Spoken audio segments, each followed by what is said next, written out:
रायगढ़ गांव में रहने वाला हरिप्रसाद अपने परिवार के साथ सुख और शांति से रहता था। उसके दो बेटे थे। हरिप्रसाद एक व्यापारी था। उसके दोनों बेटे भी उसके साथ व्यापार में लग गए। एक दिन हरिप्रसाद को व्यापार करने के लिए दूसरे शहर जाना था, लेकिन उसकी सेहत कुछ ठीक नहीं थी। इसलिए उसने अपने दोनों बेटों को वहां भेजने का फैसला किया और अगली सुबह वह दोनों अपना अपना खाना बांध कर चल पड़े। सफ़र बहुत लंबा था, परंतु अचानक मौसम बहुत खराब हो गया। तेज बारिश और तूफान चलने लगा। दोनों भाई इस भयानक तूफान और बारिश से बचने के लिए कोई ठिकाना ढूंढने लगे। ढूंढते हुए उन्हें एक पुराना सा घर दिखाई दिया। दोनों तेजी से उस घर में चले गए। उन्होंने अंदर आकर देखा तो उस घर की हालत देखकर यह लग रहा था कि अब इसमें कोई नहीं रहता होगा। खैर, उन्हें तो सिर छुपाने का आसरा चाहिए था। दोनों भाइयों ने रात इस टूटे फूटे घर में बिताने की सोची। अभी उन्हें बैठे कुछ ही देर हुई थी कि तभी एक आदमी उस घर में दाखिल हुआ। पूछने पर पता चला कि वह भी एक मुसाफिर है और इस बारिश में सिर छुपाने के लिए यहाँ आया है। वे सभी बातें करने लगे। बातें करते करते अब उन्हें जोर की भूख लगने लगी। दोनों भाइयों ने अपना अपना खाना निकाला। बड़े भाई के पास 3 रोटियां थीं और छोटे भाई के पास 5 रोटियां।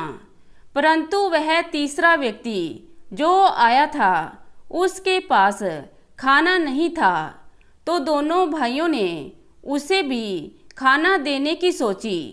दोनों भाइयों की रोटियां मिलाकर कुल 8 रोटियां हो गईं, मगर 8 रोटियों को 3 लोगों में बराबर कैसे बांटा जाए ये समझ में नहीं आ रहा था। तब बड़े भाई ने कहा कि हम हर रोटी के 3-3 टुकड़े कर देते हैं, तो हमारे पास 24 टुकड़े हो जाएंगे। हम वो 24 टुकड़े 8-8 बांट लेंगे और इससे सबको बराबर रोटी मिल जाएगी। तीनों को ये बात सही लगी और उन्होंने ऐसा ही किया। 8-8 टुकड़े आपस में बांटकर खा लिए। तीनों की भूख अब शांत हो गई और सो गए। सुबह जब वे उठे और अपनी अपनी मंजिल की ओर चलने लगे, तब उस तीसरे व्यक्ति ने कहा, तुम दोनों ने मुझे कल रात रोटी खाने को दी थी, इसलिए रोटी के 8 टुकड़े खिलाने के लिए 8 सोने के सिक्के दे रहा हूँ। दोनों भाइयों ने वे सोने के 8 सिक्के रख लिए और अपनी अपनी मंजिलों की ओर चल दिए। दोनों भाइयों ने अपना अपना काम निपटाया और रात को एक सराय में आकर रुक गए। तब छोटे भाई ने कहा, भैया, उन 60 सिक्कों को हम आधा आधा बांट लेते हैं। बड़े भाई ने कहा, अरे बराबर नहीं बांट सकते, मैं बड़ा भाई हूँ, इसलिए मुझे 6 और तुम्हें 2 सिक्के मिलेंगे। तब छोटे भाई ने कहा, लेकिन रोटी तो हम दोनों ने ही दी थी, तो दोनों को बराबर सिक्के मिलने चाहिए। दोनों में काफ़ी देर तक बहस होती रही। तब छोटे भाई ने कहा, मेरी 5 रोटियां थी, इसलिए मुझे 5 सिक्के दे दो, और आपकी 3 रोटियां थीं, तो आप 3 सिक्के रख लो।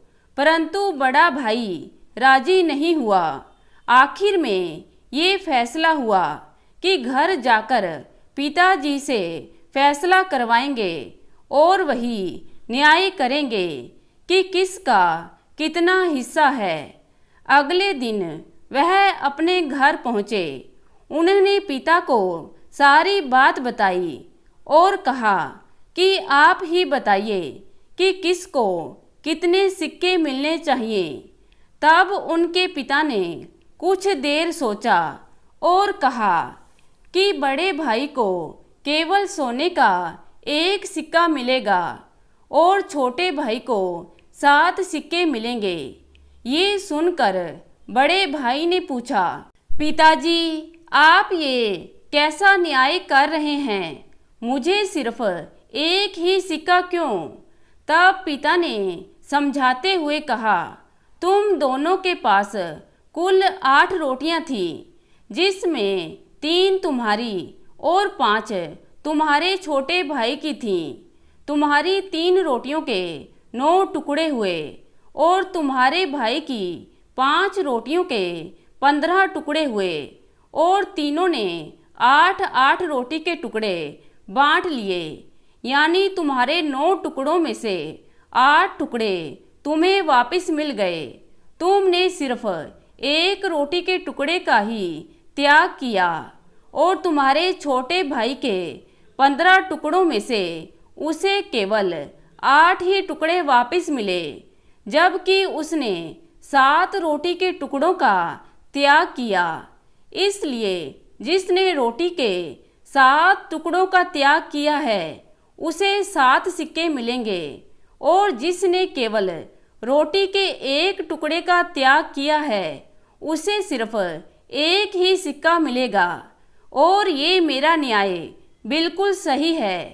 पिता का फैसला सुन छोटा भाई तो खुश था, लेकिन बड़े भाई को पछतावा हो रहा था कि उसने पहले ही छोटे भाई की बात मानकर अगर आधे आधे सिक्के बांट लिए होते तो आज उसके पास 1 नहीं 4 सोने के सिक्के होते।